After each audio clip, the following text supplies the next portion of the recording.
আসসালামু আলাইকুম দর্শক, আজকে চুয়াডাঙ্গা জেলা বিপ্লব এগ্রো ফার্ম থেকে আমি বিপ্লব বলছি। তো আজকে আপনাদের 12 মাসে কুলের কথা বলবো, 12 মাসে টক কুল।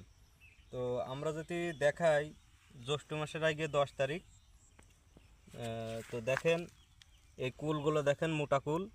এই যে আবার এই যে ছোট, এই যে আবার ফুল আসছে আগায়।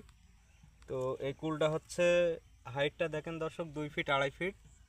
তো এই চারাগুলো যারা আমাদের কাছে নিতে চান, স্ক্রিনে দেওয়া নাম্বারে যোগাযোগ করবেন এবং 12 মাস আপনার ছাদে, আপনার প্রজেক্টে সবসময় কুল পাবেন।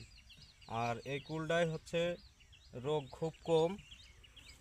এটা আপনি যদি ফাঁকা জমিতেও লাগান সহজে অত্যাচার হবে না মানুষের, কীটনাশকও খুব কম লাগে। তো আপনার তো সহজমিনে আমি দেখাচ্ছি ফোনের মাধ্যমে, তো দেখেন গাছটার হাইটটা দেখেন, মাশাল্লাহ খুব সুন্দর একটা কুল এসেছে। তো এই জাতটা যারা নিতে চান, ওপরে স্ক্রিনে দেওয়া নাম্বারে যোগাযোগ করবেন। আসসালামু আলাইকুম।